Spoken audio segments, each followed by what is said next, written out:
Isang pirasong papel. Doon nagtapos ang 15 taon ng aking pagiging martir. Habang tinitiis ko ang amoy ng ospital at pagod para dugtungan ang buhay ni Ricardo, ang asawa ko pala ay abala sa pagbuo ng bagong mundo kasama ang isang ahas. Pinatay niya ang puso ko sa sandaling gumaling ang sa kanya. Pero hindi ako susuko. Kung kaya kong talunin ang kamatayan para sa kanya, kaya ko rin siyang ibaon sa limot. Sino ang tunay na magtatagumpay sa huli? Hindi ko na siya mahal, Elena. Isang tingin ko pa lang sa mukha ni Clara. Naaalala ko lang yung mga araw na nakaratay ako sa ospital at amoy gamot. Para na lang siyang multo ng nakaraan ko na gusto ko nang ibaon sa limot. She's just a maid in my eyes now. A reminder of my weakness. Ang boses na yon, ang boses ni Ricardo na dati, ay puno ng pagsamo tuwing ito ay dumaraing sa sakit. Ay tila isang matalim na balisong na humiwa sa katahimikan ng pasilyo. Sa labas ng pinto ng kanilang silid, nakatayo si Clara. Hawak niya ang isang tray kung saan nakapatong ang isang mangkok ng mainit na sopas at mga bitaminang tila naging sentro ng kanyang mundo sa loob ng 3 taon. Ang kanyang mga kamay ay magaspang, nangingitim ang mga kuko dahil sa pagtatrabaho sa 2 trabaho para lamang mabayaran ang huling bugso ng bayarin sa ospital at ang kanyang likod ay tila kuba na sa pagod. Dahan-dahang lumamig ang sopas sa mangkok kasing lamig ng kanyang dugong tila tumigil sa pagdaloy. Ang mga salitang narinig niya ay hindi lamang basta pagtataksil. Ito ay isang pag-ura sa bawat sakripisyong ibinigay niya. Pinanood niyang mamatay ang sarili niyang pangarap at karera para lamang dugtungan ang hininga ng lalaking ngayon ay tinatawag siyang isang hamak na katulong. Nanigas ang kanyang buong katawan. Naramdaman ni Clara ang unti-unting pagbigat ng kanyang lalamunan. Isang bara na hindi niya mailabas dahil sa takot na baka ang susunod na tunog na magmumula sa kanya ay isang mahabang pagtangis na wawasak sa buong bahay.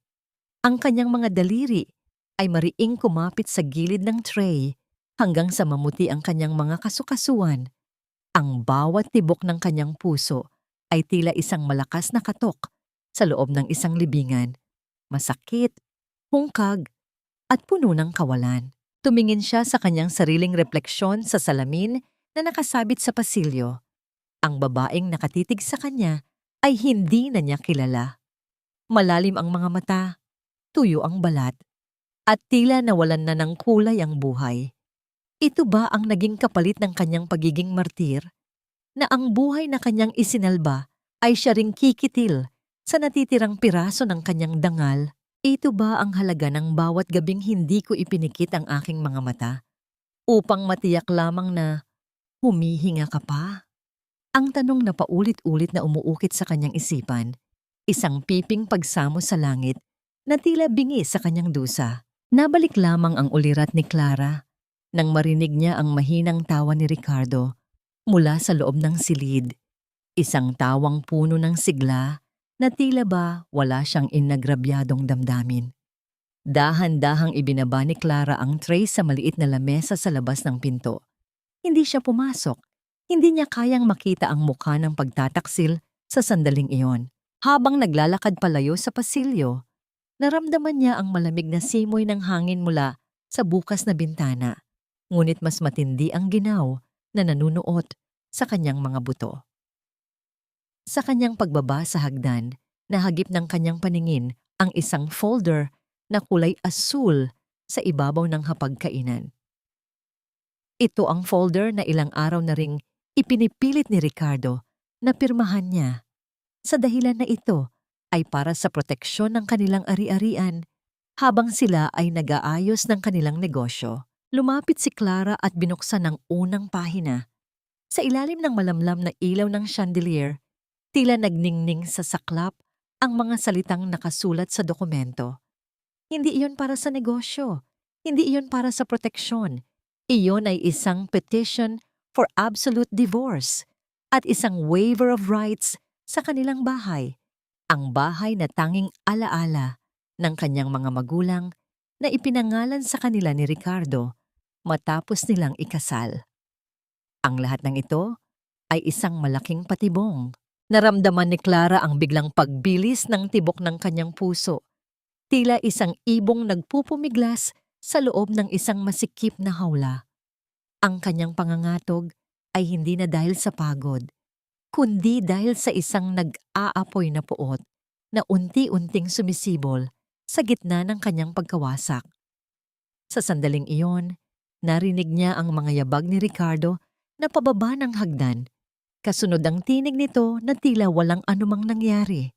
"Clara, nandyan ka na pala. Napirmahan mo na ba yung dokumento? Kailangan na nating maipasa yan bukas para sa security natin, di ba?" Tumingala si Clara at sa unang pagkakataon, sa loob ng maraming taon, hindi pag-ibig ang nakita ni Ricardo sa kanyang mga mata, kundi isang madilim at malalim na bangin na handang lumamon sa anumang kasinungalingang susubukan pa nitong itawid. Nanatiling nakatitig si Clara sa asawa. Ang kanyang mga mata ay tila dalawang uling na unti-unting nagbabaga sa gitna ng malamig na gabi. Hindi siya kumibo. Ang bawat segundo ng katahimikan ay tila isang mabigat na pasanin na unti-unting dumudurog sa pagpapanggap ni Ricardo. Ngunit ang lalaki, sa halip na makaramdam ng takot, ay nagpakawala ng isang buntong hininga na puno ng pagkairita. Tila ba ang pananahimik ni Clara ay isang malaking istorbo sa kanyang mahalagang oras. "Clara, bakit ba ganyan ka makatingin? Para kang nakakita ng multo. It's for our own good, okay? Para hindi tayo mahabol ng mga pinagkakautangan natin sa ospital. Konting pirma lang, and then everything will be back to normal." Wika ni Ricardo habang inaayos ang kanyang mamahaling relo, isang regalong alam ni Clara na hindi nila kayang bilhin noong nakaraang buwan. Napatingin si Clara sa mga kamay ni Ricardo. Ang mga kamay na yon ay dati-rati nangangatal sa panghihina. Ang mga balat ay tila papel sa nipis dahil sa chemotherapy. Naalala ni Clara ang mga gabing ginugol niya sa pagmamasahe sa mga kamay na yon. Kahit na ang sarili niyang mga daliri ay namamanhid na sa pagod mula sa paglalaba ng mga damit ng ibang tao sa umaga at paglilinis ng mga opisina sa gabi. Tila bumalik ang kanyang gunita sa pinakamadilim na bahagi ng kanilang buhay. Naaalala niya ang amoy ng chlorine na nanunuot sa kanyang ilong habang nagkukuskos siya ng sahig ng ospital para lamang mabigyan siya ng discount sa bayarin ni Ricardo. Naaalala niya ang pait ng bawat subo ng tuyong tinapay dahil ang bawat sentimo ng kanyang kinikita ay itinatabi niya para sa gamot na magpapatibay sa puso ng kanyang asawa. Ibinenta niya ang huling piraso ng alaala ng kanyang ina, isang gintong locket, para lamang hindi matigil ang gamutan ni Ricardo ng isang linggo. Ang bawat kalyo sa kanyang mga palad ay mga pilat ng isang digmaang siya lamang ang lumaban, habang si Ricardo ay mahimbing na natutulog sa ilalim ng proteksyon ng kanyang sakripisyo. Ngunit heto ang lalaking yun ngayon, malakas, masigla, at puno ng buhay, ginagamit ang bawat hiningang isinalba ni Clara upang sabihing siya ay isang hamak na katulong lamang. Ang pag-ibig na itinanim ni Clara sa loob ng maraming taon ay tila isang puno na namunga ng laso. "Back to normal, Ricardo?" Ang mahinang tugon ni Clara. Ang kanyang boses ay tila isang kalansing ng nabasag na kristal. "Ang normal ba sa'yo ay ang kalimutan ng lahat ng ginawa ko para sa'yo? Ang normal ba ay ang ituring akong basura matapos mo akong gamiting tungkod noong hindi ka makatayo?" Bahagyang nagulat si Ricardo sa tapang ng pananalita ni Clara. Ngunit agad itong napalitan ng isang mapang-uyam na ngiti. "Huwag ka ngang masyadong madrama, Clara. You're overreacting. Ginawa mo yon dahil asawa kita. Obligasyon mo yon. Ngayon, kailangan ko ng asawang susuportahan ako sa mga desisyon ko. Hindi yung laging nagpapaalala ng utang na loob. Nakakasakal. Alam mo ba yon?" Tumalikod si Ricardo at naglakad patungo sa kanilang kwarto. Iniwan si Clara na nakatayo sa gitna ng dilim ng kanilang sala. Dahan-dahang pumasok si Clara sa maliit na silid na dati ay nagsilbing taguan niya ng mga gamot ni Ricardo. Doon, sa ibabaw ng lumang unan, nakita niya ang ilang hibla ng buhok ni Ricardo na nalagas noong panahon ng kanyang pagkakasakit. Dahan-dahan niyang kinuha ang mga hibla ng buhok, dinala sa kanyang palad at tinitigan. Ito ang alaala ng taong mahal niya, ang taong may sakit, ang taong nangangailangan, ang taong marunong magpasalamat. Ngunit sa sandaling iyon, napagtanto ni Clara na ang taong iyon ay matagal na ring namatay kasabay ng paggaling ng kanyang katawan. Ang lalaking nasa kabilang kwarto ay isang halimaw na nabuo mula sa kanyang sariling pagmamahal. Napatigil ang kanyang pag-iisip nang makarinig siya ng sunod-sunod na pagkatok sa kanilang pangunahing pintuan. Ang tunog ay malakas at puno ng kumpiyansa. Tila ba ang kumakatok ang nagmamay-ari ng bahay.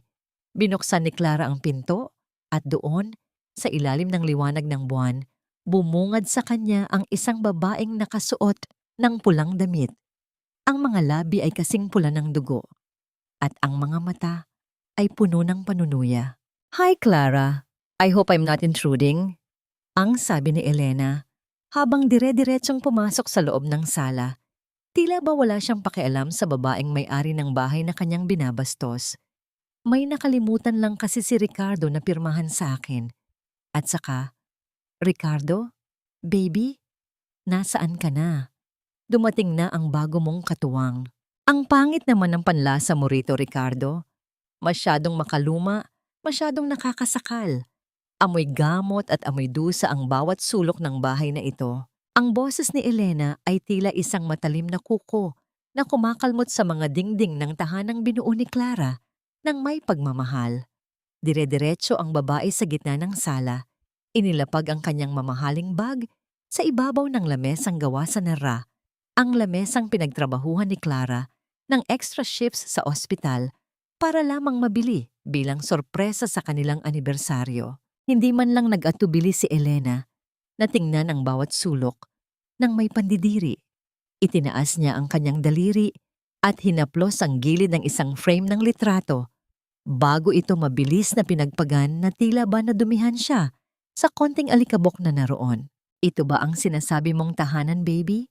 It looks like a museum of broken dreams. Kailangan na nating palitan ang lahat ng ito kapag nakuha na natin ang buong kontrol."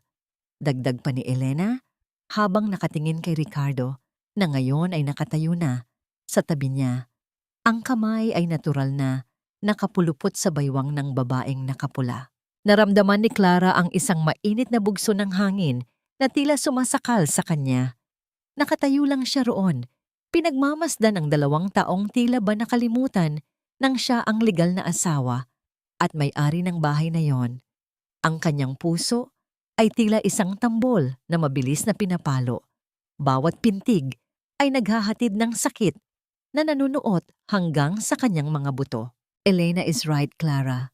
Wika ni Ricardo, ang kanyang boses ay walang bakas ng pag-aalinlangan.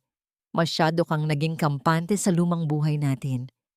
Hindi mo man lang naisip na kailangan ko ng pagbabago matapos ang lahat ng pinagdaanan ko. Look at you. You look like you're still mourning. Gusto ko ng buhay, Clara. Gusto ko ng saya. Hindi itong kalungkutang palagi mong dala."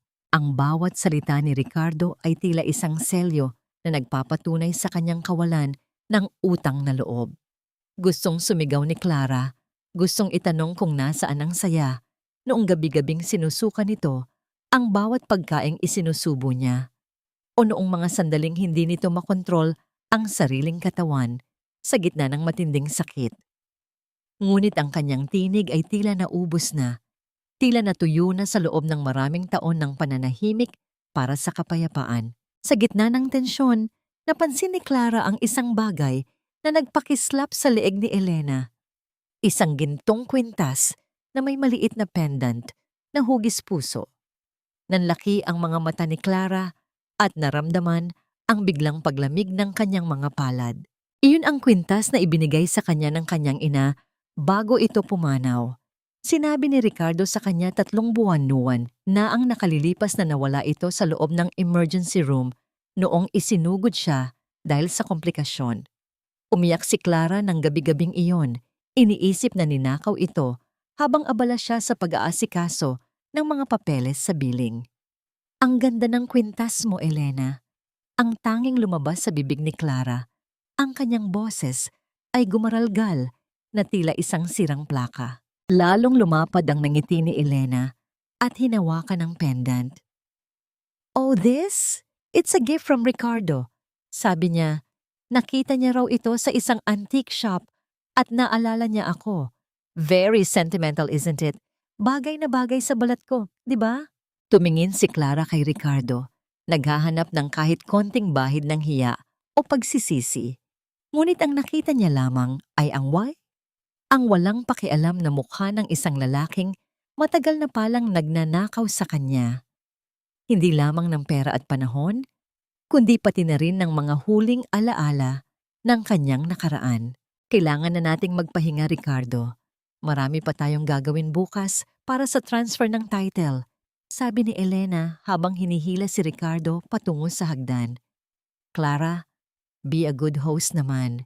Ipagtimpla mo kami ng kape at dalhin mo sa taas, ha? Medyo napagod ako sa biyahe. Habang paakyat ang dalawa, naiwan si Clara sa gitna ng sala. Ang kanyang mga kamay ay nanginginig sa matinding galit na tila isang bulkan na malapit ng sumabog. Dahan-dahan siyang lumapit sa jacket ni Ricardo na nakasabit sa may pintuan. Sa kanyang panginginig, naisipan niyang kapkapan ang bulsa nito, naghahanap ng kahit anong katotohanan na maaari niyang panghawakan. Ang kanyang mga daliri ay may nasalat na isang maliit at gusot na papel. Nang buksan niya ito sa ilalim ng malamlam na ilaw, ang kanyang hininga ay tila napatid. Iyon ay isang resibo mula sa isang sikat na hotel sa Makati. Ang petsa ay noong nakaraang buwan, ang mismong gabi, kung kailan sinabi ni Ricardo na kailangan niyang manatili sa ospital para sa isang special test dahil bumabalik ang kanyang panghihina. Sa ilalim ng resibo, may nakasulat na maikling mensahe sa likod na gamit ang pamilyar na sulat kamay ni Elena. "Happy first anniversary, my king. More nights to come." Isang taon na silang magkasama habang si Clara ay nagpapakamatay sa trabaho para lamang may maipambili ng gamot nito. Naramdaman ni Clara ang isang kakaibang katahimikan na bumalot sa kanyang paligid. Hindi na siya umiyak. Ang mga luha ay tila natuyo na at napalitan ng isang malamig at matalas na determinasyon. Tumingala siya sa itaas ng hagdan kung saan naririnig niya ang mahinang tawanan ni Ricardo at Elena sa loob ng mismong silid na pinagsaluhan nila ng 15 taon. Ang bawat patak ng luha ko kagabi ay tila naging lason na unti-unting pumatay sa huling piraso ng pag-ibig ko sa iyo, Ricardo. Sa ilalim ng liwanag ng umaga na sumisilip sa bintana ng kusina, nakatayo si Clara habang hawak ang isang tasang kape na wala ng init. Hindi siya natulog. Ang buong gabi niya ay ginugol sa panunood sa kisame. Nakikinig sa mahihinang tawanan na nagmumula sa kwartong dati ay kanila. Ngunit ngayon ay nilapastangan na ng iba. Ang kanyang katawan ay pagod, ngunit ang kanyang isipan ay kasing talas ng isang labaha. Narinig niya ang mga yabag sa hagdan. Pababa si Ricardo, suot ang isang bagong polo shirt na halatang mahal ang tela. Kasunod niya si Elena, na tila ba reyna ng tahanan habang nakasuot ng isa sa mga mamahaling silk robe ni Clara na niregalo sa kanya ng kanyang kapatid mula sa ibang bansa. "Clara, mabuti at gising ka na," bungad ni Ricardo. Ang kanyang boses ay tila wala ng bakas ng pagkahiya. "Nag-usap kami ni Elena. Masyado nang masikip sa taas. Simula ngayon, ilipat mo na ang mga gamit mo sa maliit na kwarto sa tabi ng kusina. Mas kailangan namin ng espasyo para sa mga bagong gamit na darating." Nabitawan ni Clara ang kutsarang hawak niya na lumikha ng isang matunog na kalansing sa ibabaw ng lamesa. Tumingala siya at tiningnan ng asawa. "Ang kwarto ng katulong, Ricardo? Doon mo ako patitirahin sa sarili kong bahay?" Tumawa ng mahina si Elena at lumapit sa stove para tignan kung may almusal. Huwag ka nang magreklamo, Clara. At least, may matutuluyan ka pa. Kung sa ibang lalaki yan, baka nasa kalsada ka na ngayon. Be grateful na mabait pa si Ricardo sa'yo. Hindi kumibo si Clara. Sa halip, dahan-dahan siyang tumayo, kinuha ang kanyang bag at lumabas ng bahay nang walang paalam. Kailangan niyang makahinga. Kailangan niyang malaman kung hanggang saan ang lalim ng hukay na hinukay ni Ricardo para sa kanya. Pagkalipas ng 1 oras, nakaupo si Clara sa loob ng isang tahimik na opisina. Sa harap niya ay si Attorney Sofia, isang matalik na kaibigan noong kolehiyo na hindi niya na nakausap ng matagal dahil naging abala siya sa pag-aalaga kay Ricardo. Inilatag ni Clara ang mga larawan ng dokumentong kinuha niya kagabi gamit ang kanyang telepono. Pinanood ni Clara ang mukha ni Sofia habang binabasa nito ang mga legal na termino.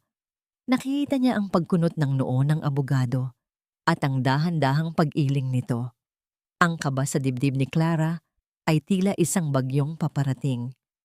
Clara, ang panimula ni Sofia, ang kanyang boses ay puno ng pag-aalala at galit. Sino-sino ang nakapirma rito? Sinabi ba sa'yo kung para saan ang mga papeles na ito? Sabi ni Ricardo, para raw sa proteksyon ng ari-arian namin habang nag-aayos siya ng negosyo.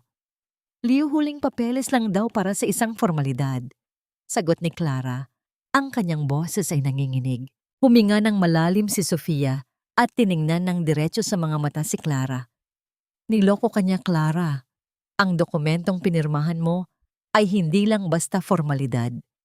Ito ay isang absolute waiver of rights and assets. Sa madaling salita, pinapirma kanya sa isang kasunduan na isinusuko mo ang lahat ng karapatan mo sa bahay ninyo, sa inyong mga ipon, at kahit sa anumang suportang pinansyal mula sa kanya. Tila tumigil ang mundo ni Clara.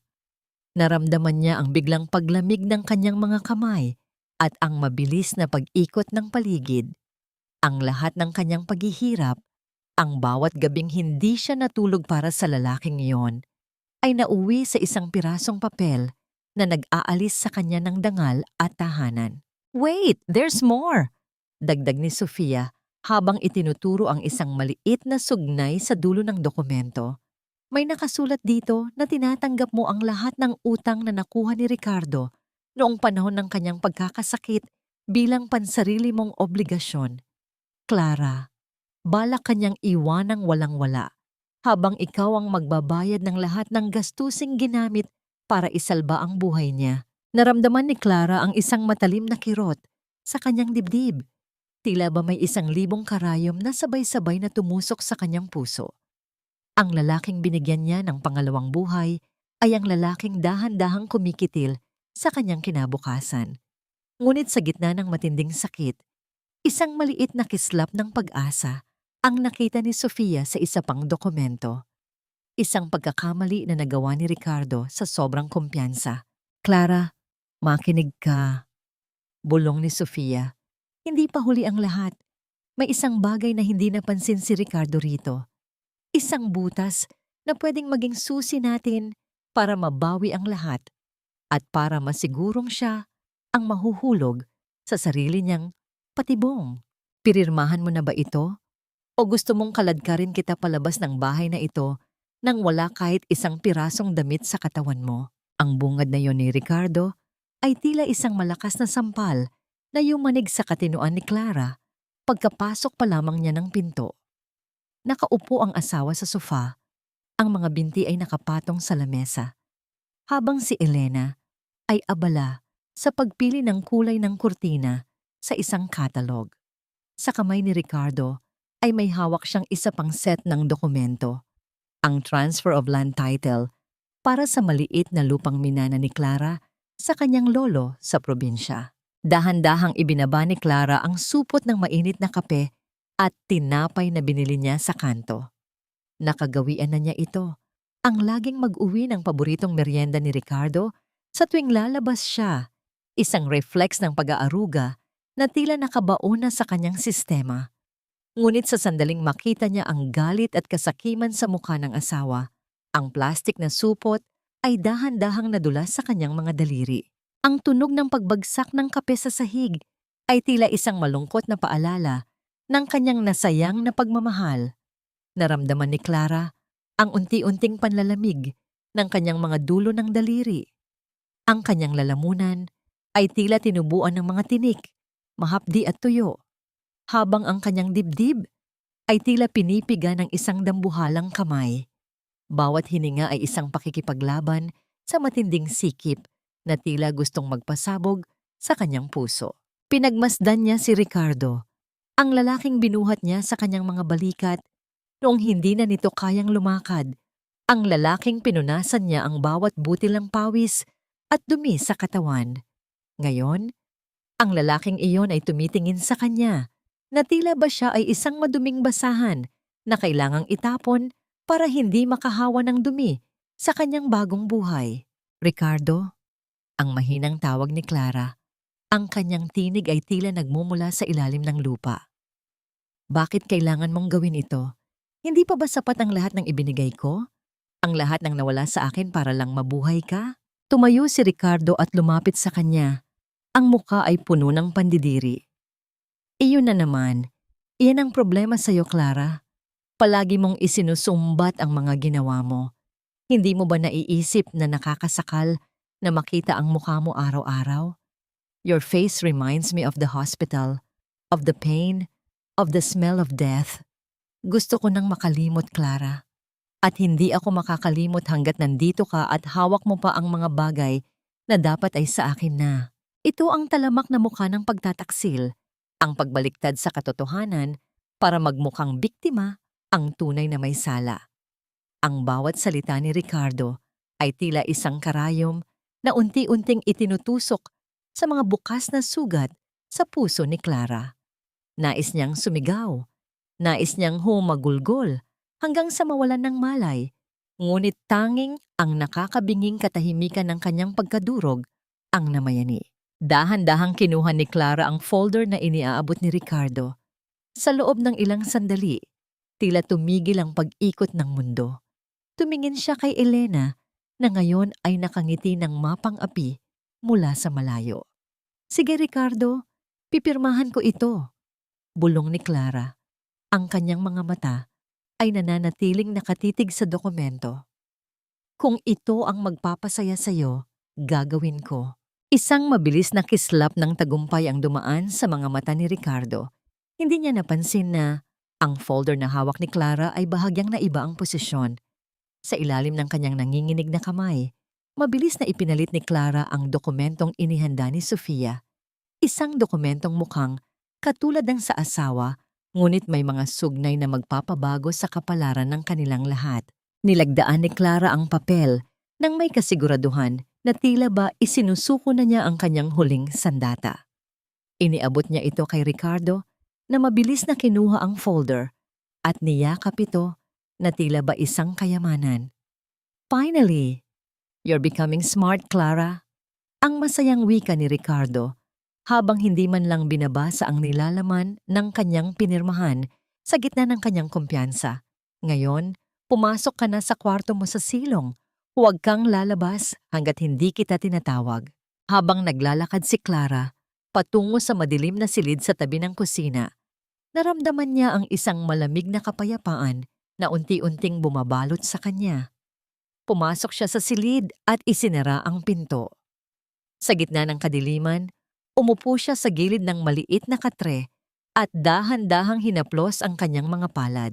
Ano ang pakiramdam, Ricardo, na ang taong nagligtas sa buhay mo ang siya ring magiging huling saksi sa iyong pagbagsak? Ang tanong na bumulong sa kanyang isipan, isang lihim na pangakong itinatangi niya sa gitna ng kanyang nagdurugong damdamin. Mas masarap palang magdiwang kapag alam mong wala ka ng sagabal, baby. Sa wakas, ang bahay na ito ay magiging atin na ng buo. Ang boses ni Ricardo na narinig ni Clara mula sa likod ng manipis na pinto ng kanyang silid tulugan sa silong ay tila isang malapot na putik na dumurungis sa kanyang pagkatao. Sa loob ng maliit na silid na amoy alikabok at luma, nakaupo si Clara sa gilid ng katre. Ang kanyang mga kamay ay mahigpit na nakakapit sa laylayan ng kanyang kupas na duster.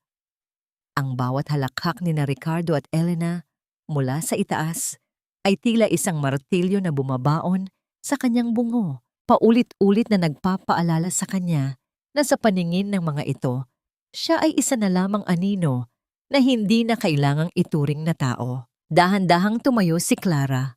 Naramdaman niya ang pangangatog ng kanyang mga binti, hindi dahil sa takot, kundi dahil sa pagod na pilit niyang nilalabanan.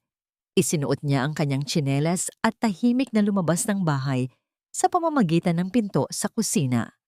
Kailangan niyang lumayo sandali.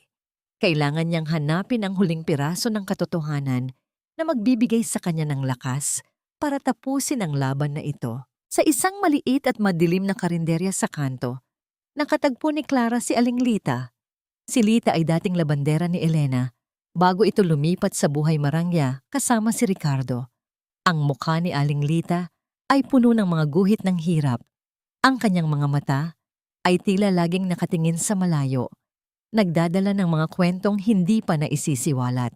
Clara, mag-iingat ka sa babaeng yan, bulong ni Aling Lita habang hinihigop ang mainit na sabaw ng mami.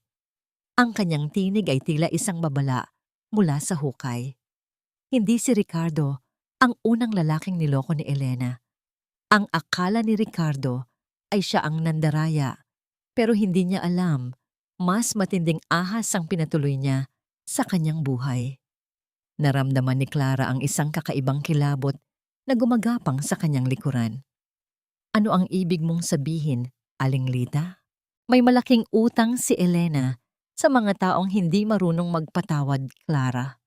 Ginamit niya ang pera ni Ricardo para pagtakpan ng mga butas na iniwan niya sa probinsya. Ang bahay niyo. Ang bahay niyo ang target niya. Plano niyang ibenta yan sa sandaling mailipat sa pangalan nila ang titulo para mabayaran ang sarili niyang mga utang. Pagkatapos nun, iiwan niya si Ricardo na mas masahol pa sa basahan. Ang bawat salita ni Aling Lita ay tila isang kidlat na tumama sa gitna ng kadiliman ng isipan ni Clara. Isang mapait na ngiti ang dahan-dahang sumibol sa kanyang mga labi. Ang Miron ay naging biktima at ang biktima ay naging Miron. Ang lalaking binigyan niya ng lahat ay abala sa pagbuo ng sarili niyang bitayan kasama ang babaeng akala niya ay kanyang kaligtasan. Nabalik lamang ang ulirat ni Clara nang marinig niya ang tunog ng busina ng isang sasakyan sa malayo. Nagpasalamat siya kay Aling Lita at dahan-dahang naglakad pabalik sa kanyang bilangguan. Ang bawat hakbang niya sa kalsada ay tila isang deklarasyon ng digmaan. Ang kanyang puso, na dati ay puno ng sugat, ay tila unti-unting nagiging bato. Matigas, malamig, at handang sumugat sa sinumang tatama rito. Pagpasok niya sa pintuan ng kusina, ang bango ng masarap na ulam at ang amoy ng mamahaling alak ay sumalubong sa kanya. Mula sa sala, nakita niya sina Ricardo at Elena na nagsasayaw sa gitna ng kanta. Ang mga baso ng wine ay nagkakabanggaan. Lumilikha ng isang malinaw at matunog na kalansing na tila isang hudyat ng tagumpay. "Cheers, baby! Para sa ating bagong buhay!" Sigaw ni Ricardo. Ang kanyang mukha ay pulang-pula na dahil sa kalasingan. Napatigil ang dalawa nang makita nilang nakatayo si Clara sa may pintuan ng kusina. Madilim ang mukha at tila isang estatwa. "Oh, Clara, nandyan ka na pala!" Pangungutya ni Elena habang sumisimsim ng alak. "Mabuti at dumating ka.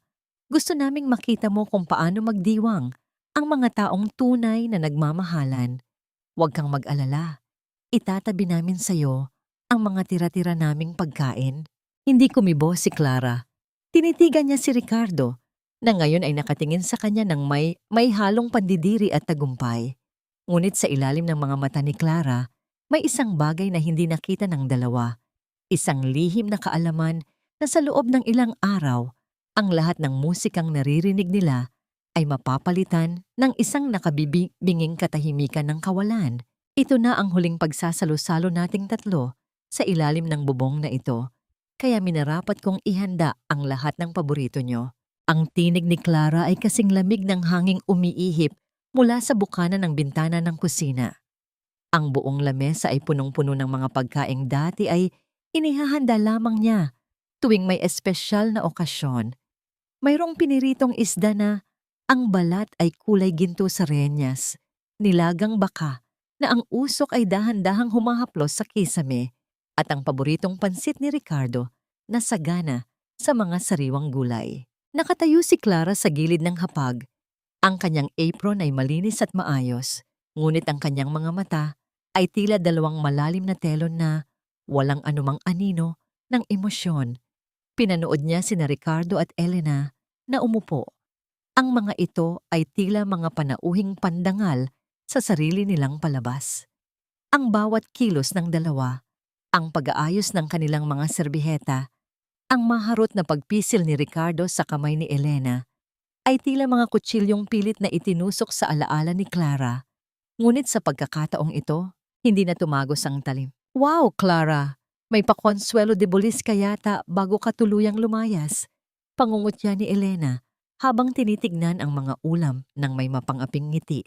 "Sabi ko naman sa'yo, Ricardo, marunong din namang tumanggap ng pagkatalo ang asawa mo."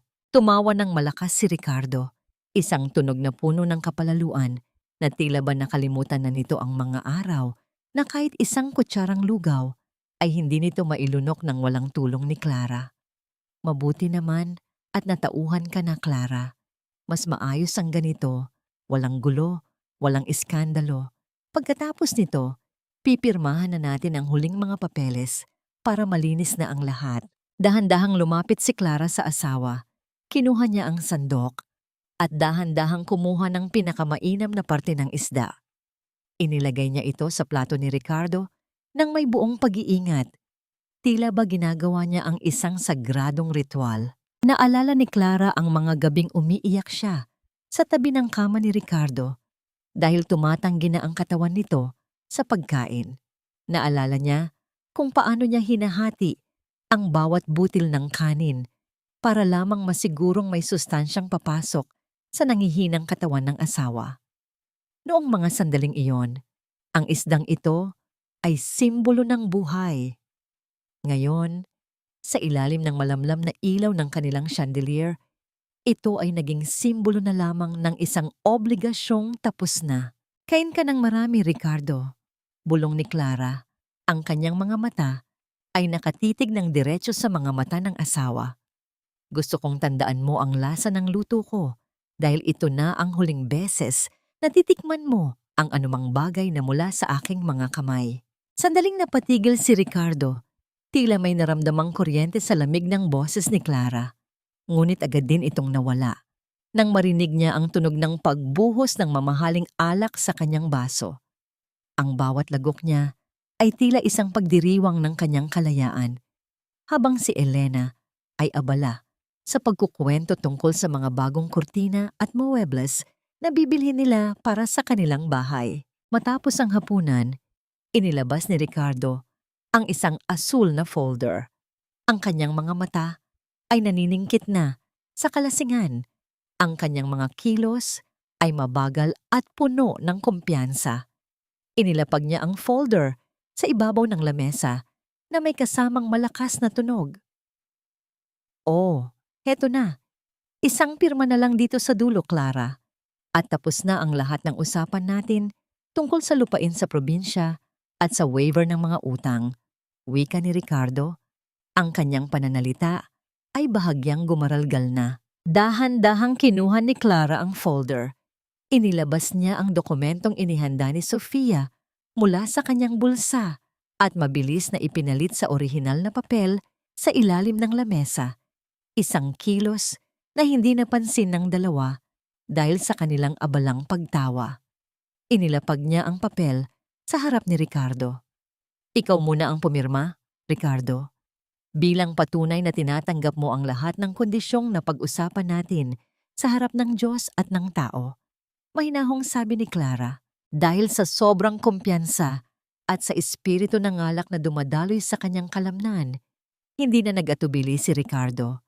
Kinuha niya ang ballpen at mabilis na nilagdaan ang bawat pahina nang hindi man lamang binabasa ang mga maliliit na letra sa ibaba. Ang bawat gasgas ng pen sa papel ay tila isang hatol na siya mismo ang naglagda sa sarili niyang kapalaran. "Ayan, tapos na!" sigaw ni Ricardo habang itinataas ang kanyang baso. "Sa wakas, malaya na ako. Malaya na tayo, Elena." Pinanood sila ni Clara habang naghahalikan sa harap niya. Isang tahimik na ngiti ang dahan-dahang sumibol sa kanyang mga labi. Isang ngiting puno ng pait, ngunit may kasamang tamis ng paparating na hustisya. Ang mga dokumentong nilagdaan ni Ricardo ay hindi ang pagsuko ni Clara, kundi ang pagtanggap ni Ricardo sa lahat ng utang na nakapangalan sa kanilang dalawa. Ang pagbabalik ng lahat ng titulo sa pangalan ni Clara bilang kabayaran sa utang na loob. At ang legal na pagpapaalis sa anumang taong nakatira sa bahay na yon sa loob ng 48 oras. "Oo, Ricardo," bulong ni Clara sa kanyang sarili habang nililigpit ang mga pinagkainan. "Malaya ka na.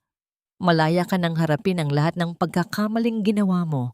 Isang maleta, isang kupas at lumang maleta na lamang ang saksi sa 15 taon ng aking buhay sa loob ng bahay na ito. Doon ko isiniksik ang ilang pirasong damit, ang aking lumang nursing uniform na tila nanilaw na sa tagal ng panahon, at ang mga alaala ng isang babaeng namatay na kasabay ng aking mga pangarap. Sa labas, ang langit ay tila nakikiramay sa bigat ng aking nararamdaman. Ang bawat patak ng ulan na humahampas sa bubong ay lumilikha ng isang malungkot na himig, tila mga daliri ng langit na kumakatok at nagtatanong kung bakit hinayaan kong umabot sa ganito ang lahat. Sa loob ng silid sa silong, ang amoy ng amag at luma ay nanunuot sa aking ilong. Isang huling halik ng kahirapan bago ako tuluyang lumisan. Narinig ko ang malakas na pagbukas ng pinto sa itaas. Kasunod ang mga yabag ni Ricardo na tila ba nagmamadali. Pumasok siya sa aking silid nang hindi man lang kumatok. Ang kanyang mukha ay puno ng pagkairita at kawalan ng pasensya. "Bakit ba ang bagal mo, Clara? Kanina pa naghihintay si Elena sa sala. Gusto na naming simulan ng pag-aayos ng mga bagong gamit." Asik ni Ricardo habang nakapamulsa. "At huwag mong subukang magpuslit ng kahit anong gamit na binili ko. Iiwan mo rito ang lahat ng hindi mo dinala noong kinasal tayo." Dahan-dahang tumayo si Clara. Isinara niya ang kanyang maleta at hinarap ang asawa. Pinagmasdan niya ang mukha ni Ricardo, ang lalaking minahal niya nang higit pa sa kanyang sarili. Ang bawat linya sa mukha nito, ang bawat kislap sa mga mata, ay kabisado niya. Ngunit sa sandaling iyon, tila isang estranghero ang nasa harap niya. "Wala akong kukunin na hindi sa akin, Ricardo," mahinahong tugon ni Clara. Ang kanyang boses ay hindi nanginginig sa kabila ng hapdi sa kanyang dibdib. "Dala ko na ang lahat ng kailangan ko. Ang aking dangal na pilit mong dinurog pero hindi mo kailanman nakuha." Isang mapang-uyam na tawa ang pinakawalan ni Ricardo. "Dangal? Kakainin mo ba ang dangal na yan sa kalsada? Huwag kang magmalinis, Clara. You're leaving because you're a loser. You lost your husband, you lost this house, and you lost your future." Paglabas nila sa sala, naroon si Elena. Nakaupo sa sofa habang sumisimsim ng tsaa. Pinanood nito si Clara na tila ba isang palabas sa telebisyon. "Mag-ingat ka sa daan, Clara. Baka mabasa ang lumang maleta mo. Baka tuluyang bumagsak ang ilalim niyan, gaya ng buhay mo." Hindi sila pinansin ni Clara.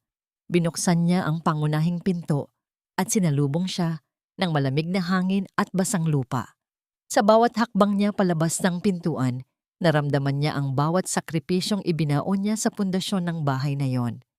Ang mga gabing nagtrabaho siya ng may lagnat, ang mga araw na hindi siya kumain para may pambayad sa kuryente, ang bawat dasal na ibinulong niya sa mga dingding na ito.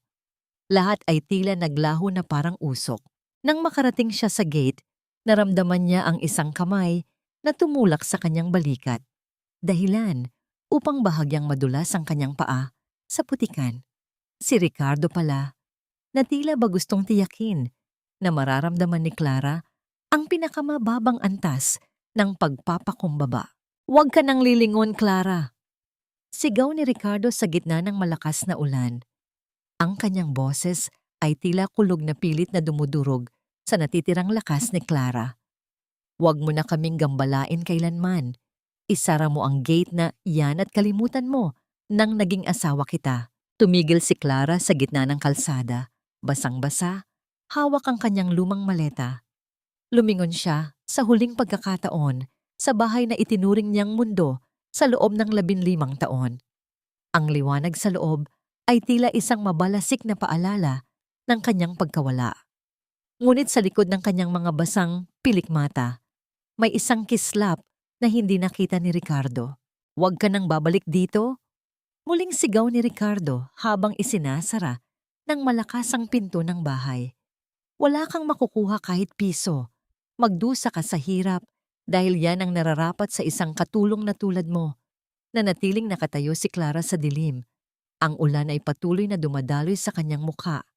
Hinahaluan ng mga luhang sa wakas ay pinayagan niyang pumatak.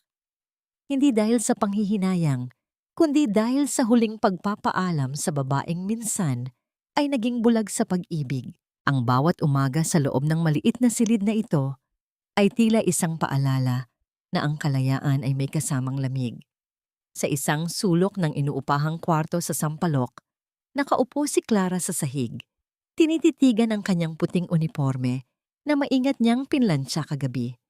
Ang amoy ng almirol at bagong labang tela ay tila isang gamot na unti-unting nagpapahilom sa malalim na sugat ng kanyang pagkatao.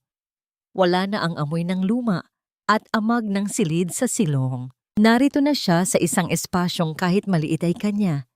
Isang maliit na kaharian kung saan walang sumisigaw ng kanyang pangalan para lamang hamakin siya. Dahan-dahan niyang isinuot ang kanyang nursing pin sa tapat ng kanyang dibdib. Naramdaman niya ang tusok nito sa kanyang daliri, isang maliit na hapdi na nagpabalik sa kanya sa realidad. Pagkalipas ng maraming taon ng pag-aalaga sa isang taong hindi marunong magpasalamat, muli siyang babalik sa mga pasilyo ng ospital, hindi bilang isang asawang nagmamakaawa para sa diskwento, kundi bilang isang propesyonal na handang magligtas ng buhay. "Clara, welcome back. Akala namin ay hindi ka na babalik sa serbisyo." Bati ng kanyang head nurse nang makarating siya sa istasyon. Ngumiti lamang si Clara, isang ngiting hindi na umaabot sa kanyang mga mata, ngunit puno ng isang bagong klaseng tatag.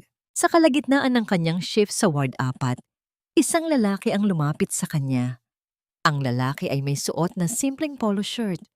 Ang mga mata ay puno ng pag-aalala habang nakatingin sa kanyang matandang ina na nakahiga sa kama. "Nurse, maaari ko bang malaman kung kailan ang susunod na gamot ni nanay?" Tila nahihirapan siyang huminga. Agad na kumilos si Clara. Ang kanyang mga kamay, na dati ay nanginginig sa takot kay Ricardo, ay naging mabilis at tumpak sa pag-aayos ng nebulizer at pag-check ng vital signs. Matapos matiyak na maayos na ang matanda, humarap siya sa lalaki. "Huwag kayong mag-alala, sir. Maayos na ang lagay niya. Kailangan lang niya ng sapat na pahinga." "Salamat, Nurse Clara." "Gabriel pala." Pagpapakilala ng lalaki, ang kanyang boses ay tila isang mainit na kumot sa gitna ng malamig na aircon ng ospital. Sa unang pagkakataon sa loob ng mahabang panahon, nakaramdam si Clara ng isang pagtingin na hindi puno ng pandidiri o panghuhusga. Nakita niya sa mga mata ni Gabriel ang isang uri ng respeto na matagal nang ipinagkait sa kanya sa loob ng sarili niyang tahanan. Ngunit ang kapayapaang iyon ay mabilis na nagambala nang mag-vibrate ang kanyang telepono sa loob ng kanyang bulsa. Isang tawag mula kay Attorney Sofia. "Clara, nangyari na." Ang bungad ni Sofia may halong tuwa at kaba sa boses. Inilabas na ng korte ang order para sa pansamantalang pag-freeze ng lahat ng joint accounts ninyo habang dinidinig ang kaso ng litsensyang pinirmahan ni Ricardo. At ang mas matindi, ang bank account kung saan inilipat ni Ricardo ang mga pondo ng negosyo ay kasama sa frozen assets dahil sa sugnay na ipinalit natin sa pinirmahan niya.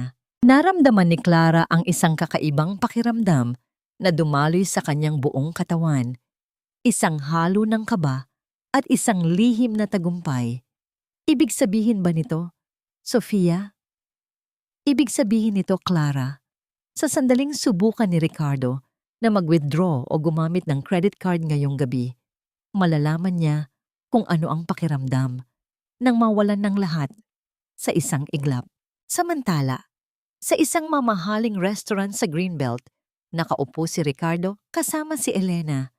Maraming nakahandang pagkain sa kanilang lamesa at isang bote ng mamahaling champagne. Baby, bili natin yung designer bag na nakita ko kanina. Total, nasa atin na naman ang lahat. Malambing na sabi ni Elena. Kahit ilan pa ang gusto mo, Elena. Mayabang na sagot ni Ricardo habang inilalabas ang kanyang itim na credit card para bayaran ang bill. Inabot ni Ricardo ang card sa waiter nang may malapad ng ngiti. Ngunit pagkalipas ng ilang minuto, bumalik ang waiter na may bakas ng pag-aalinlangan sa mukha. Pasensya na po, sir, pero declined po ang inyong card. Baka gusto niyo pong gumamit ng ibang card? Nawala ang nangiti ni Ricardo. Anong declined? Imposible yan. Subukan mo ulit. Baka sira lang ang machine niyo. Muling sinubukan ng waiter. Ngunit sa pagkakataong ito, mas malakas ang tunog ng pagluwa ng machine sa card. Sir, ayon po sa system, frozen po ang account nyo. Hindi po namin ma-process ang payment. Napatayo si Ricardo. Ang kanyang mukha ay biglang namutla. Habang si Elena ay nagsisimula nang tumingin sa kanya nang may halong pagdududa at pagkairita. Walang iya ka, Clara. Lumabas ka riyan. Anong ginawa mo sa pera ko? Magnanakaw ka. Ang boses ni Ricardo ay tila isang sumasabog na kulog na bumasag sa katahimikan ng lobby ng San Rafael Medical Center. Ang mga pasyente at mga bisita ay napatigil sa kanilang paglalakad. Ang lahat ng mata ay lumingon sa lalaking gusot ang suot na polo. Namumula ang mukha sa galit at tila nawawala na sa katinuan. Ang kanyang mga kamay ay nanginginig habang winawagayway ang kanyang telepono sa hangin.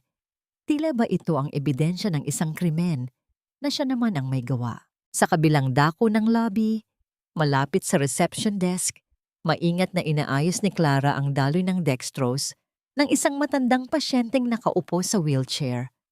Ang kanyang mga kilos ay banayad, puno ng kalinga.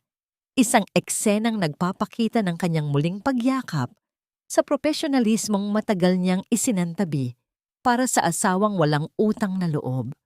Nang marinig niya ang pamilyar na tinig na dating naghahari sa kanyang takot, naramdaman ni Clara ang isang malamig na kurot sa kanyang batok. Ang kanyang mga daliri ay sandaling nanigas sa swero, ngunit hindi siya lumingon ng mabilis. Dahan-dahan niyang tinapos ang kanyang ginagawa, huminga ng malalim at hinarap ang bagyong paparating. Ricardo, nasa ospital ka. Huwag kang gumawa ng eksena rito. Mahinahong sabi ni Clara, bagaman ang kanyang puso ay tila isang ibon na mabilis na humahampas sa kanyang mga panggatong. Ang bawat hakbang ni Ricardo patungo sa kanya ay tila isang pagbabalik ng lahat ng bangungot na akala niya ay naiwan na niya sa ulan. Anong wag gagawa ng eksena? Frozen ang lahat ng account ko. Hindi ko mabayaran ng upa, hindi ko makuha ang pera para sa business. Anong ginawa mo sa mga papeles na pinirmahan ko nung gabing iyon? Sigaw ni Ricardo. Halos idikit na niya ang kanyang mukha sa mukha ni Clara. Ang amoy ng alak at pait ay nanunuot sa bawat salitang lumalabas sa kanyang bibig. Hindi nakapagsalita si Clara ng agad. Sa kanyang isipan, naglalaro ang imahe ni na Ricardo at Elena na nagtatawanan habang nilulustay ang perang akala nila ay nakuha nila mula sa kanya.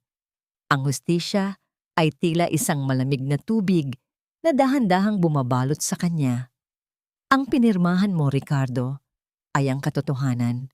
Ang katotohanang ikaw ang may pananagutan sa lahat ng utang na kinuha mo habang nagpapakasarap ka sa piling ng iba, habang ako ang nagpapakamatay sa trabaho para sa gamot mo. You set me up! Akmang itataas ni Ricardo ang kanyang kamay para saktan si Clara, isang kilos na tila naging reflex na niya tuwing hindi niya nakukuha ang gusto niya. Ngunit bago pa man dumapo ang kamay ni Ricardo, isang matibay na bisig ang humarang sa kanya.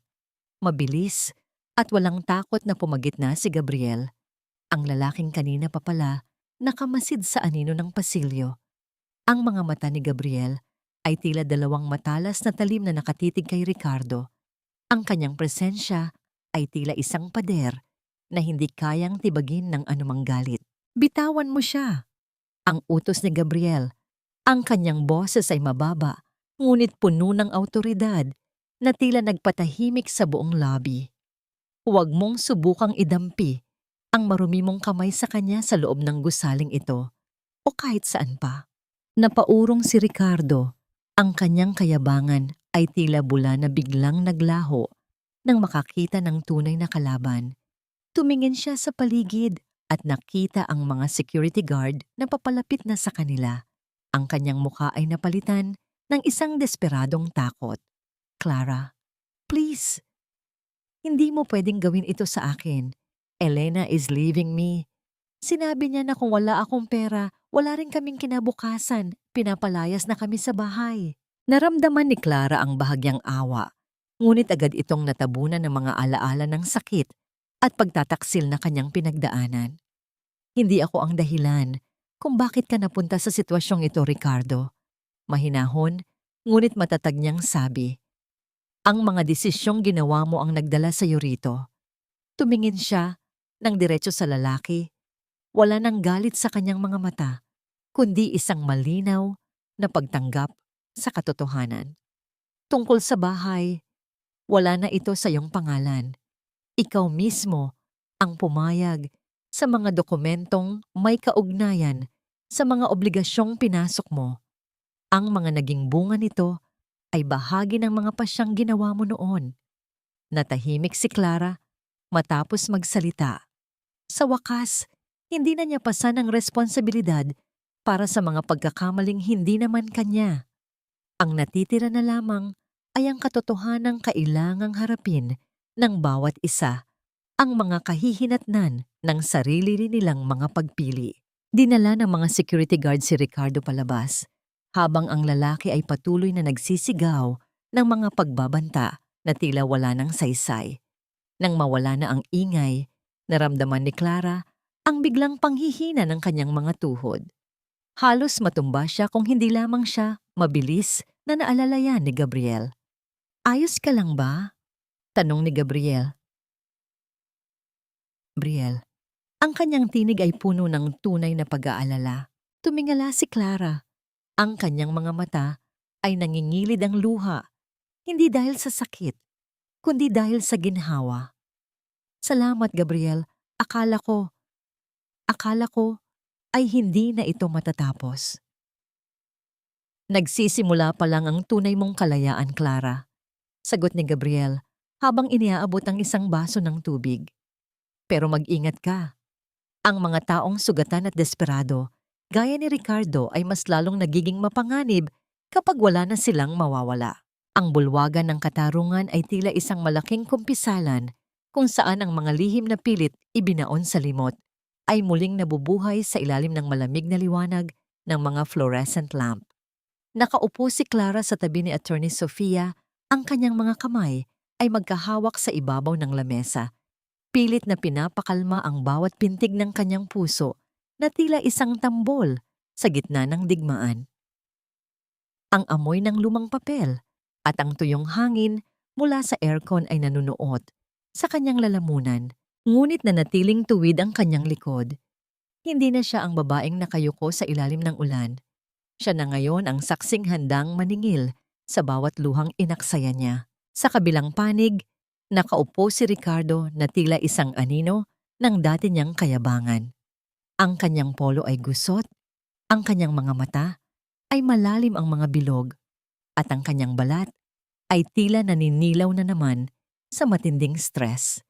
Sa tabi niya ay si Elena, na kahit sa loob ng korte ay nagagawa pang magsuot ng isang itim na dress na masyadong maikli at magarbo para sa okasyon. Ngunit mapapansin ang layo ng agwat ng kanilang mga upuan. Wala na ang mga bulong at haplos ng pagmamahalan. Napalitan na ito ng mga nakakabinging tingin ng panunisi. Tumayo ang lahat para sa kagalang-galang na hukom. Ang anunsyo ng clerk of court na tila isang hudyat ng simula ng katapusan. Nagsimula ang paglalahad ng ebidensya. Isa-isang inilatag ni Attorney Sofia ang mga larawan ni Ricardo at Elena sa hotel. Ang mga resibo ng mga mamahaling regalo na binili gamit ang perang dapat ay para sa gamot. At ang pinakaimportante sa lahat, ang dokumentong nilagdaan ni Ricardo sa ilalim ng espiritu ng alak at labis na kumpiyansa. Your Honor, panimula ni Attorney Sofia, ang kanyang boses ay tila isang matalas na espada na humihiwa sa hangin.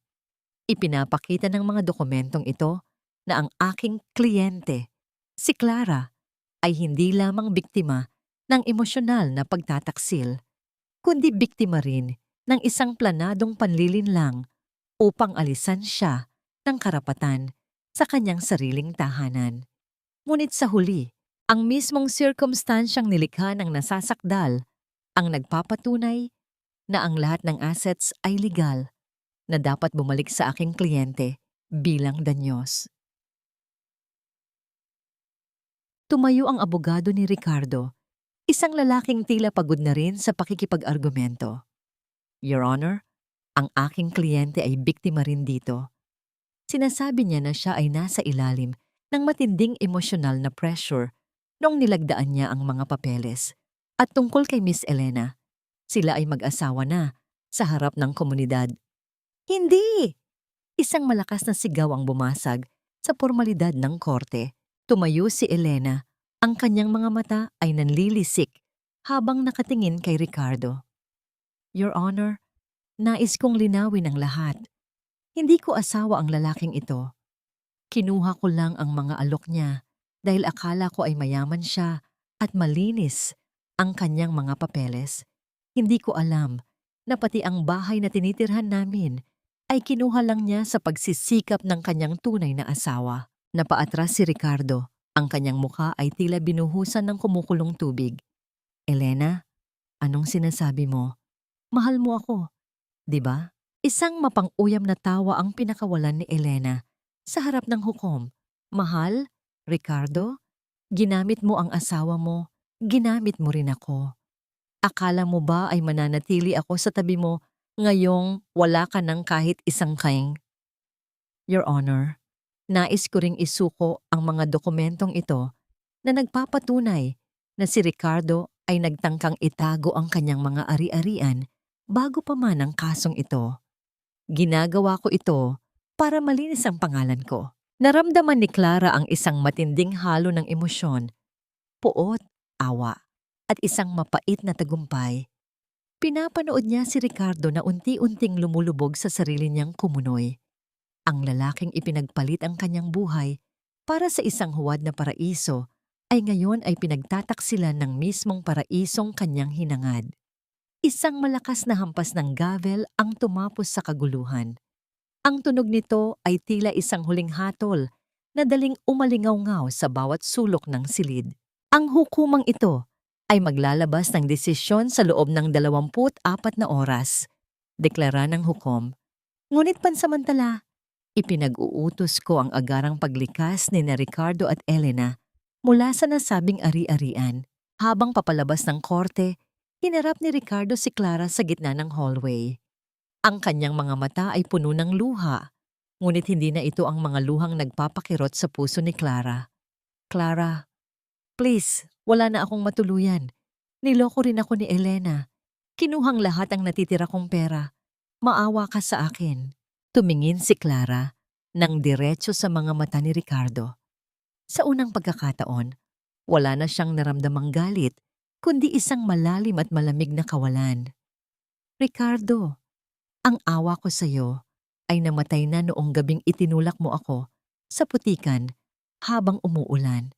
Ang bawat hakbang mo mula ngayon ay responsibilidad mo na. Hindi ito maaari. Bakit ngayon pa kung kailan wala na akong kahit isang kusing na matitira. Ang boses na yon, na dati ay puno ng yabang at panlalait, ay naging isang mahinang kalansing na lamang ng kawalan sa loob ng masikip at mainit na Ward 7 ng isang pampublikong ospital. Nakahiga si Ricardo sa isang lumang kama na may kalawang sa mga gilid. Ang kanyang balat ay tila papel na kulay abo at ang kanyang mga mata ay lubog na sa kanyang bungo.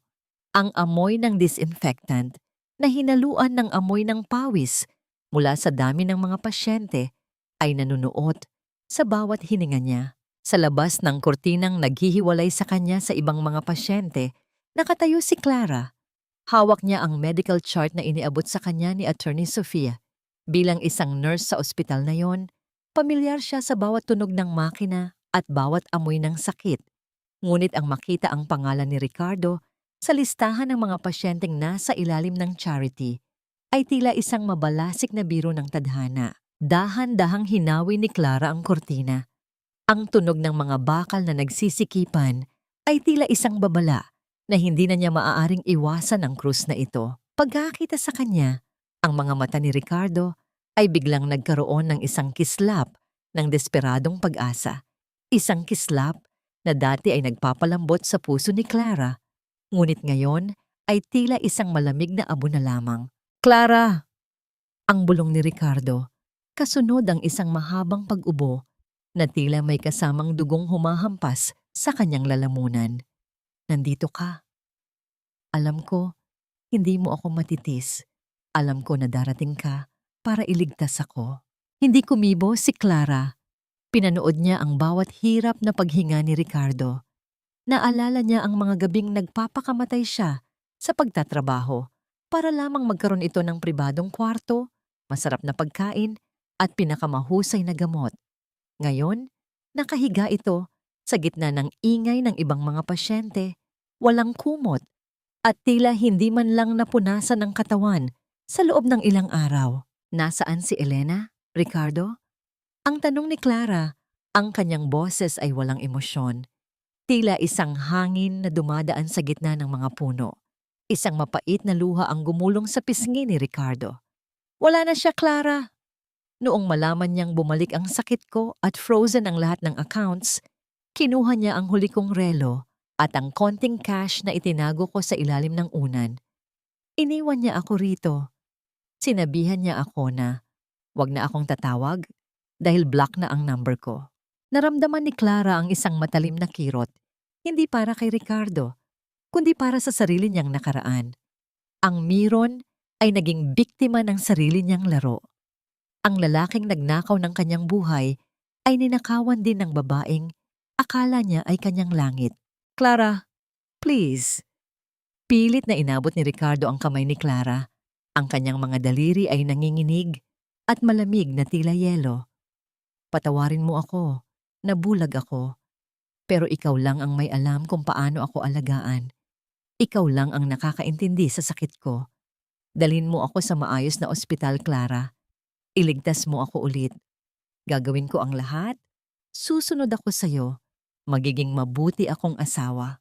Tiningnan ni Clara ang kamay na iyon. Ang kamay na tumulak sa kanya sa putikan. Dahan-dahan niyang iniiwas ang kanyang sariling kamay. Ang bawat salita ni Ricardo ay tila isang alingawngaw mula sa isang libingan na ayaw na niyang buksan. "Ricardo, ang nurse mo ako ngayon, hindi ang asawa mo." Ang matigas na tugon ni Clara.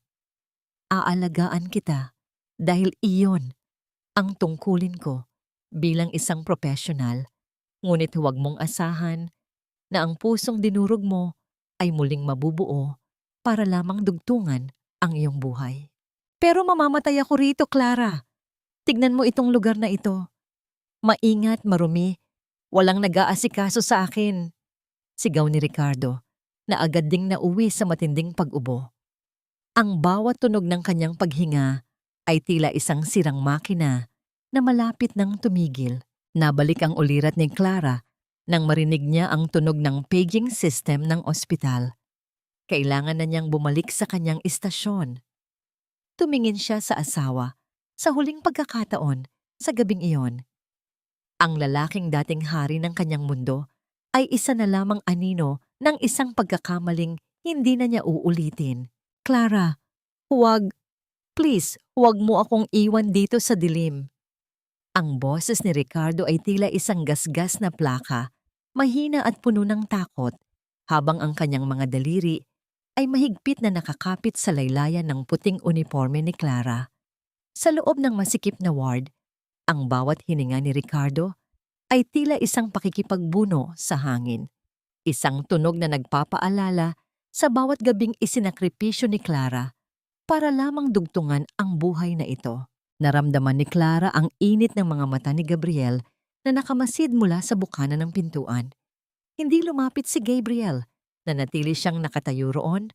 Ang kanyang presensya ay tila isang angkla na nagbibigay kay Clara ng lakas upang hindi muling malunod sa emosyonal na dagat ng nakaraan. Nakita ni Clara sa mga mata ni Gabriel ang tiwala. Ang tiwalang alam niya kung paano tatapusin ang kabanatang ito ng kanyang buhay.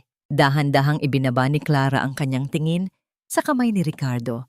Isang matagal na katahimikan ng namayani. Tanging ang tunog ng mga makina sa malayo at ang mahinang pag-uusap ng ibang mga pasyente ang bumabasag sa hangin. Naramdaman ni Clara ang bigat ng isang maliit na bagay sa loob ng kanyang bulsa. Dinukot niya ito. Ang kanyang lumang singsing sa kasal. Ang gintong bilog na dati ay simbolo ng kanyang kawalang hanggan. Ngunit ngayon ay isa na lamang piraso ng metal na puno ng kalawang at pait. Ricardo, ang simula ni Clara. Ang kanyang boses ay kalmado at kasing tatag ng isang pader na bato. Matagal na kitang pinatawad sa lahat ng sakit. Hindi dahil karapat-dapat ka, kundi dahil pagod na akong dalhin ang bigat ng galit ko sa iyo. Isang kislap ng pag-asa ang dumaan sa mga mata ni Ricardo. Ibig sabihin ba niyan, ililipat mo na ako ng ospital? Mag-uumpisa na ba tayo ulit? Isang mapait na ngiti ang sumilay sa mga labi ni Clara. Dahan-dahan niyang kinuha ang kamay ni Ricardo at inilagay ang singsing sa kanyang palad. Hindi, Ricardo. Pinatawad na kita. Pero hindi ibig sabihin noon ay babalik pa ako. Ang singsing na ito, ang huling simbolo ng utang na loob ko sa ating sumpaan. Ibinabalik ko na ito sa iyo, kasama ang lahat ng alaala ng 15 taon na tinapon mo. Naramdaman ni Ricardo ang lamig ng ginto sa kanyang palad. Clara, no. Huwag mong gawin ito. Mamamatay ako rito. You're a nurse. You're supposed to have a heart. Hindi mo ba nakikitang nahihirapan ako? May puso ako para sa mga pasyente ko, Ricardo. Ang mabilis na tugon ni Clara. Ang kanyang boses ay tila isang latigo na humiwa sa hangin. Pero hindi na ako ang iyong panangga. Hindi na ako ang martir na tatanggap ng bawat sipa mo para lang masiguro ang ginhawa mo. Ang sakit mo ay responsibilidad mo na, gaya ng kung paano mo piniling saktan ako nang walang pag-aalinlangan. Dahan-dahang binaklas ni Clara ang mga daliri ni Ricardo mula sa kanyang uniforme. Bawat daliri na bumibitaw ay tila isang kadena na napuputol sa kanyang puso. Naramdaman niya ang isang kakaibang gaan sa kanyang dibdib, isang pakiramdam na matagal na niyang kinalimutan, ang tunay na kalayaan. Tumalikod si Clara at naglakad patungo kay Gabriel. Ang bawat hakbang niya palayo sa kama ni Ricardo ay tila isang hakbang patungo sa isang maliwanag na bukas. Narinig niya ang pagsigaw ni Ricardo, ang paghagulgol nito na tila isang batang naiwan sa gitna ng kawalan. Ang mga tunog ng kanyang desperasyon ay tila mga alingawngaw na lamang mula sa isang malayong nakaraan. Nang makarating siya sa tabi ni Gabriel, naramdaman ni Clara ang mainit na kamay ng lalaki na humawak sa kanyang balikat. Handa ka na bang lumabas? Tanong ni Gabriel. Ang kanyang tinig ay puno ng lambing. Tumingin si Clara sa huling pagkakataon sa loob ng ward. Nakita niya si Ricardo na nakatitig sa kisame, hawak ang singsing, mag-isa sa gitna ng karamihan. Wala nang galit sa puso ni Clara. Tanging ang kapayapaan ng isang babaeng sa wakas ay natutong mahalin ang kanyang sarili ng higit sa lahat. Oo, Gabriel, bulong ni Clara habang lumalakad sila palabas ng ospital. Handa na akong huminga ng malaya. Ang bawat hakbang ni Clara pabalik sa bakuran ng bahay na yon ay hindi na nagdadala ng bigat ng kahapon. Ang sikat ng araw ay masiglang tumatama sa mga dahon ng mangga na tila mga kamay na kumakaway sa kanyang pagbabalik. Wala na ang amoy ng luma at dusa. Pinalitan na ito ng bango ng sariwang pintura at ang halimuyak ng mga bagong tanim na rosas sa hardin. Sa harap ng gate, kung saan siya minsan ay itinulak at hiyang-hiya sa putikan, nakatayo ngayon si Clara na may dalang susi na kumikinang sa ilalim ng liwanag. Kasama niya si Attorney Sofia at si Gabriel. Ang bahay na ito, na kinuha ng bangko dahil sa mga utang ni Ricardo, ay muling nabawi ni Clara. Hindi bilang isang asawang nagnanais ng karangyaan, kundi bilang isang babaeng nagpasyang muling itayo ang kanyang dignidad mula sa mga guho. Sigurado ka na ba rito, Clara? Tanong ni Sofia habang pinagmamasdan ng malaking karatula na kasalukuyang ikinakabit ng mga trabahador sa itaas ng pintuan. Ngumiti si Clara, isang ngiting malaya at payapa. Oo, Sofia. Ang bahay na ito ay naging saksi sa labis na sakit. Panahon na para maging saksi naman ito sa paghilom. Hindi na ito bahay ni Ricardo. Ito na ang bahay ni Clara. Isang kanlungan para sa mga kababaihang nawalan ng boses at pag-asa. Sa gitna ng kanilang pag-uusap, tumunog ang telebisyon sa loob ng bahay na kasalukuyang sinusubukan ng mga electrician. Isang balita ang kumuha sa atensyon ng lahat. Ang mukha ni Elena, na dati ay puno ng kolorete at kayabangan, ay ngayon ay balisa at nakayuko habang pinoprotektahan ang kanyang mukha mula sa mga kamera. Nadakip sa isang entrapment operation sa Pasay ang kilalang scammer na si Elena Garcia. Anunsyo ng reporter. Inakusahan si Garcia ng malakihang investment fraud at pagnanakaw ng mga titulo ng lupa mula sa mga biktima nito. Kabilang ang isang may sakit na lalaki na iniwan niya sa isang pampublikong ospital. Naramdaman ni Clara ang isang malalim na buntong hininga. Ang hustisya ay hindi dumating sa pamamagitan ng kanyang sariling mga kamay, kundi sa pamamagitan ng sariling timbangan ng tadhana. Si Elena, na naging dahilan ng kanyang pagkawasak, ay ngayon ay nahaharap sa madilim na rehas ng bilangguan. Pumasok si Clara sa loob ng bahay. Wala na ang mga mamahaling muebles na pinili ni Elena. Pinalitan na ito ng mga simpleng kagamitan, mga silid na handang tumanggap ng mga ina at anak na nangangailangan ng proteksyon. Habang naglalakad siya sa pasilyo, naramdaman niya ang presensya ni Gabriel sa kanyang likuran. Dahan-dahan siyang napatigil sa tapat ng kwartong naging bilangguan niya sa silong. Binuksan niya ang pinto at nakita ang liwanag na malayang pumapasok mula sa bintanang dati ay laging nakasara. Inilagay ni Gabriel ang kanyang kamay sa balikat ni Clara, isang tahimik na pagsuporta sa bawat desisyon nito. Ang lahat ng pait ay naging pataba sa lupang ito, Gabriel. Bulong ni Clara. Dito ako natutong lumaban at dito rin ako magtuturo sa iba kung paano muling tumayo. Lumabas sila sa balkonahe at pinagmasdan ang paglubog ng araw. Ang langit ay nagkulay kahel at lila. Isang napakagandang tanawin na tila isang huling basbas sa kanyang bagong misyon. Naramdaman ni Clara ang init ng kamay ni Gabriel na humawak sa kanyang palad. Sa sandaling iyon, alam niyang ang tunay na tagumpay ay hindi ang pagbawi sa mga material na bagay, kundi ang pagbawi sa sariling kaluluwa na matagal nang naging bihag ng maling pag-ibig. Handa ka na bang buksan ang mga pinto bukas? Tanong ni Gabriel. Ang kanyang boses ay puno ng paghanga. Tumingala si Clara sa kanya. Ang kanyang mga mata ay nagniningning sa pag-asa.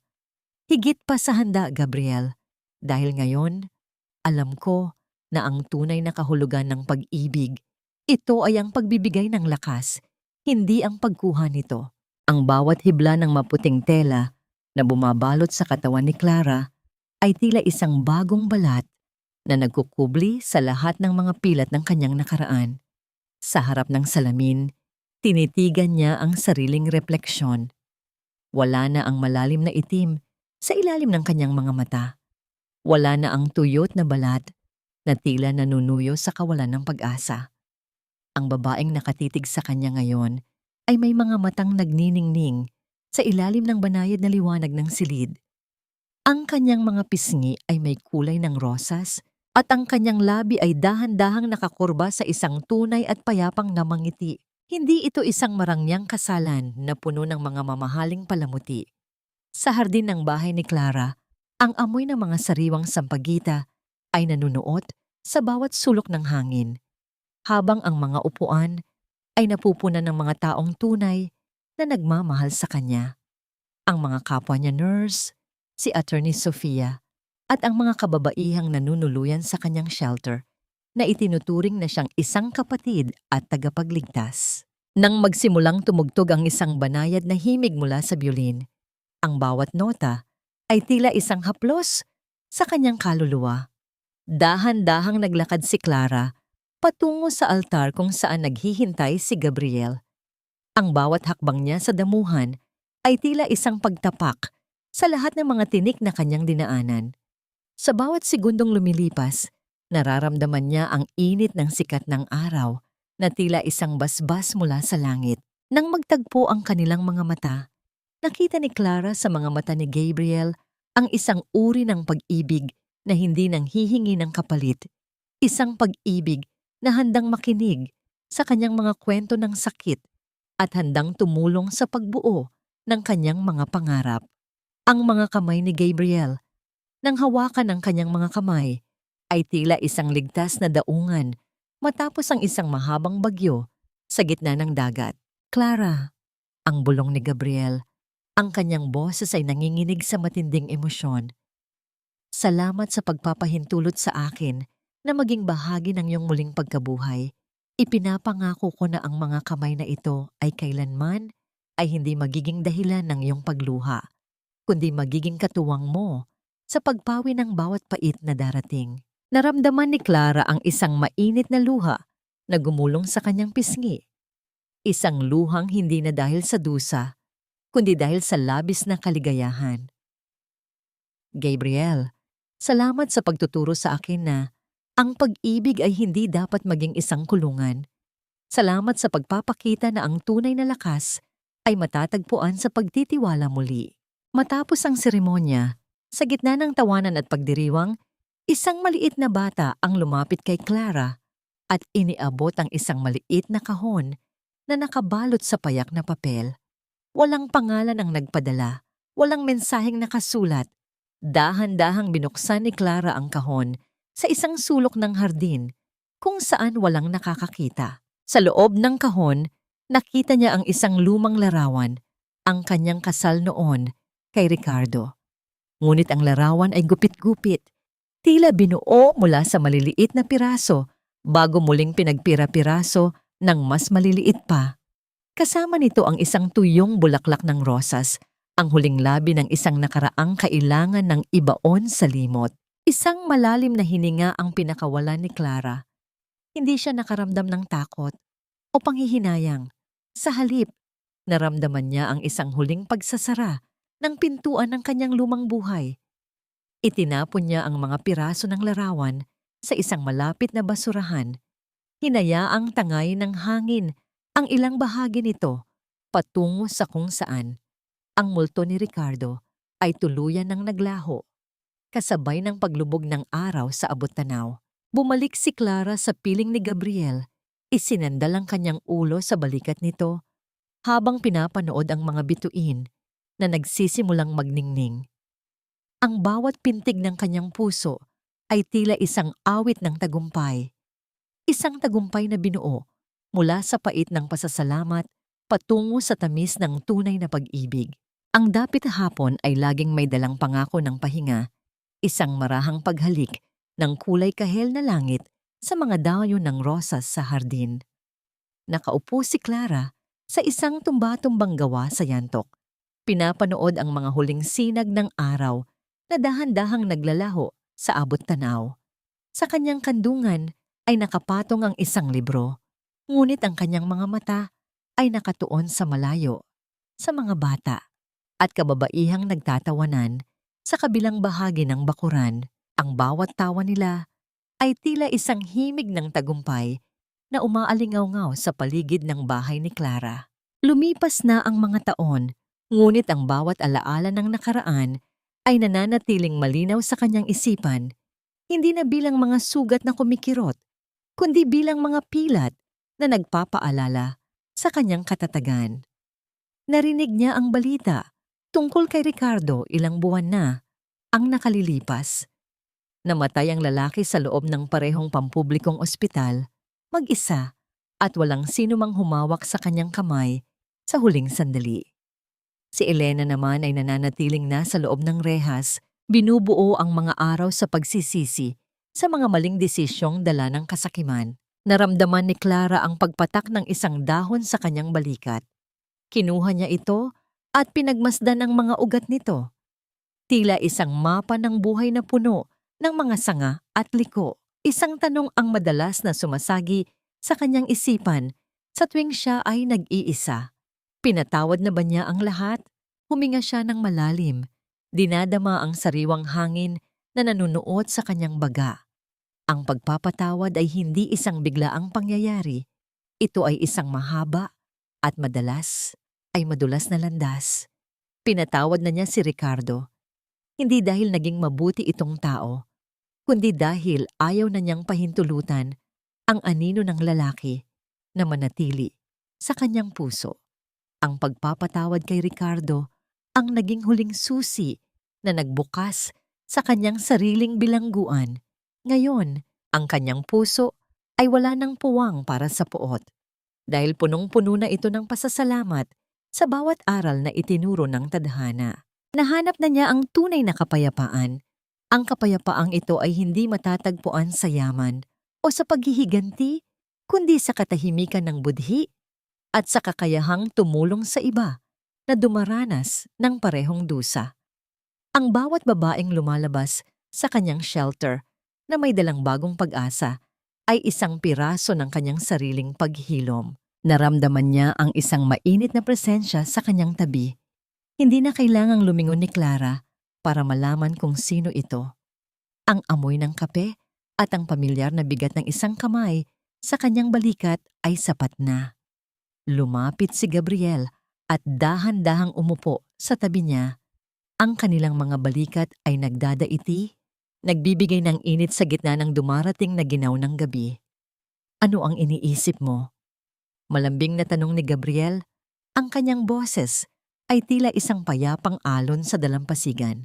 Iniisip ko kung gaano kaganda ang magsimula ulit. Sagot ni Clara habang isinasandal ang kanyang ulo sa balikat ni Gabriel.